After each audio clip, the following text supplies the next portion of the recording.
Assalamualaikum warahmatullahi wabarakatuh. Apa kabar kalian semua anak-anakku?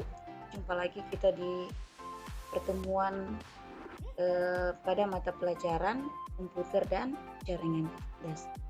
Oke, jadi di pertemuan kali ini kita akan membahas materi subnetting. Ini adalah lanjutan dari pertemuan kemarin ya. Oke, kita langsung saja. Ya.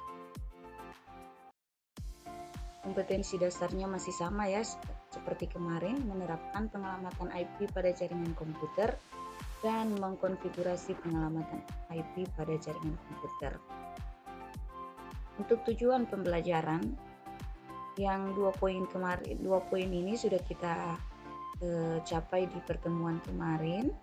Nah, untuk pertemuan kali ini kita akan membahas tentang subnetting. Jadi diharapkan setelah mempelajari materi ini, adik-adikku sekalian bisa menjelaskan pengertian subnetting sekaligus bisa menghitung subnetting itu sendiri.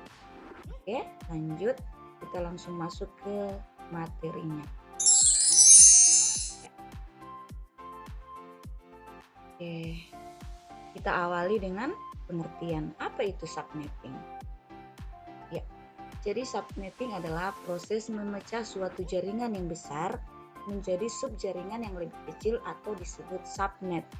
Jadi diibaratkan jika di sebuah jalan, kalau jalannya itu sudah tidak ada lorong-lorongnya atau gang-gangnya, maka akan kerepotan atau akan banyak pengguna dari jalan tersebut, sehingga kalau misalkan jalan itu banyak penggunanya maka otomatis akan macet. Maka solusinya adalah dibuatkan jalan-jalan alternatif untuk menanggulangi atau mengurangi kemacetan itu tadi. Nah itu ya logikanya seperti itu. Jadi subnetting ini digunakan ketika jaringan kita sudah besar. Jadi kalau jaringan sudah besar maka kita buatkan subnetnya, kita buat jaringan-jaringan kecil di dalam jaringan yang besar itu tadi. Seperti yang sudah saya gambarkan, jalan raya yang jika hanya ada jalan raya satu jalan saja maka akan kesulitan untuk menampung lalu lintas yang ada di jalan itu tersebut, sehingga akan terjadi kemacetan. Demikian juga yang akan terjadi di jaringan data. Oke ya, saya rasa kalian bisa memahaminya. Kita lanjut. Ya, apa sih tujuan dari subnetting itu sendiri? Nah, jadi tadi kan saya sudah bahas subnetting tujuannya yang pertama dapat mengatur dan menentukan penempatan host pada jaringan. Jadi dengan subnetting kita akan menentukan penempatan host pada jaringan itu tadi, sama seperti yang tadi saya udah bilang, misalkan ada jalan yang besar, kita bagi jalan-jalan tersebut menjadi gang-gang atau lorong-lorong atau jalan-jalan alternatif lain. Nah, di jalan-jalan alternatif lain itu di situ ada pengguna yang lain juga, penempatan pengguna yang lain, jadi bisa melewati arah yang sudah dibuat tadi. Oke, yang kedua bisa membagi jaringan yang ada menjadi jaringan yang lebih kecil, itu ya tadi. Kemudian dapat menangani jika ada masalah antara perangkat keras atau perbedaan perangkat dalam topologi jaringan. Kita lanjut. Mengapa komputer-komputer itu tadi atau jaringan itu dibuatkan subnetnya? Fungsinya adalah agar kinerja lalu lintas jaringan akan lebih lancar atau optimal. Seperti tadi ya, kalau misalkan hanya ada satu jalan raya, kemudian semua kendaraan berjibaku di situ menggunakan jalan itu, otomatis akan menjadi macet jalannya. Nah, fungsi dari subnetting itu sendiri adalah menangani lalu lintas jaringan itu tadi agar dia jadi lancar. Kalau misalkan ada jalur-jalur atau subnet yang lain, maka jaringan data yang lain bisa melewati subnet itu ya, subnet yang sudah kita buat tadi. Oke, yang berikut, yang kedua akan lebih mudah untuk melakukan pemeliharaan. Nah, contoh begini, misalkan ada jalan raya kan, kemudian ada jalur-jalurnya. Misalkan jalur 1 ini rusak jalannya. Nah, jadi yang diperbaiki hanyalah jalur 1. Tidak akan mempengaruhi jalan raya yang besar ini. Yang berikut untuk mengurangi lalu lintas data jaringan dan akan mengurangi resiko tabrakan data. Jadi kalau misalkan data itu hanya di satu jalur, maka akan kita bayangkan betapa macetnya, betapa terjadinya kecelakaan data atau tabrakan data. Nah, seandainya jalan-jalan atau jalur itu kita bagi-bagi, maka akan luas akan data-data yang lain bisa mengikuti arus yang lain di jalur-jalur yang lain, sehingga bisa mengurangi tabrakan data dari data satu ke data yang lain. Oke ya, saya rasa bisa dipahami, semoga bisa. Kita lanjut ya anak-anakku. Nah, untuk memahami subnetting itu sendiri, kita langsung ke contoh soal saja ya, supaya bisa langsung teraplikasikan. Ya, misalkan terdapat IP address sudah dibahas kemarin ya di pertemuan kemarin. Jadi IP address ini deretan dari angka-angka biner sebanyak 32 bit. Kemudian dibagi menjadi 4 segmen atau 4 oktet. Masing-masing oktet itu terdiri dari 8 bit dan setiap oktetnya dibatasi oleh tanda titik. Nah, jadi ini adalah IP address. Jadi misalkan sekarang di contoh soal ini terdapat IP address 192.168.1.10. Kemudian di sini ada prefix 29. Nah, prefix ini yaitu bisa menentukan jumlah bagian-bagian dari kelas IP nanti yang akan kita buat. Oke ya, kita lanjut. Ya. Sekarang pertanyaannya, termasuk kelas apa IP address tersebut? Jadi yang ditanya ini ya. Nah, karena ini IP-nya ini berawal dari 192, otomatis ini adalah IP kelas C. Oke. Karena kemarin kita sudah bahas kelas A itu kisaran dari 0 sampai 127, kelas B 128 sampai 191, dan kelas C 192 sampai 223. Nah, jadi ini kelas 192 ini termasuk di dalam kelas C. Oke, jadi terjawab ya soal nomor 1, termasuk kelas apa IP address tersebut? Jadi jawabannya adalah kelas C. Sekarang hitunglah IP address di atas secara manual atau kita diminta untuk menghitung subnetting. Ya, caranya IP address diketahui ya, IP address 192.168.1.10 prefix 29 atau /29. Oke, tadi sudah saya bahas, sudah saya sampaikan bahwa IP address itu angka biner, kumpulan deretan angka biner sebanyak 32 bit sebanyak 32 bit di masing-masing oktetnya terbagi menjadi 4 oktet ya. Ini oktet 1, 2, 3 dan 4. Masing-masing oktetnya itu terdapat 8 bit. Ini kita hitung 1, 2, 3, 4, 5, 6, 7, 8 bit. Jadi semua ini setiap oktet 8 bit, sehingga setelah dihitung semuanya adalah 32 bit. 8 kali 4 adalah 32 bit. Nah, untuk menyalin angka ini, mencari angka binernya untuk membuat netmasknya, kita perhatikan prefix /29. Nah, prefix /20 atau /29 ini berarti itu ada 29 kali angka 1 kita tulis. Jadi ini kita hitung 1, 2, 3, 4, 5, 6, 7, 8. Di sini juga 8, di sini 8. Jadi 3 kali 8 sama dengan 24. Tambah ini 24 kan, 25. 26, 27, 28, 29. Jadi kita akan menulis slash 29, kita akan menulis angka 1 sebanyak 29 kali. Sisanya adalah angka 0 sampai mencukupi 32 bit. 29 sampai sini kan, 30, 31, 32. Jadi keseluruhannya adalah 32 bit. Tapi angka satunya itu hanya sampai 29, sisanya itu angka 0. Oke, jadi itu cara penulisan binernya ya. Slash 29 berarti ada 29 kali kita menulis angka 1, sisanya adalah 0 sampai mencapai 32 bit. Oke. Lanjut. Nah, ini kan net mask. Net masknya itu 255, 255, 255, 248. 255 ketika si biner ini berangka 1 semua di oktet pertama, maka hasilnya net masknya adalah 255. Ini angka 1 semua, 8 bit bernilai 1, dia 255. 8 bit bernilai 1, dia 255. Dan sekarang yang harus kita cari, ini kan tidak semuanya nilainya satu ya. Ini kan terbagi 1, ini ada 5, nolnya ada 3. Jadi kita fokusnya mencari net mask yang di oktet terakhir ini, segmen terakhir ini. Nah, caranya kita buat tabel seperti ini.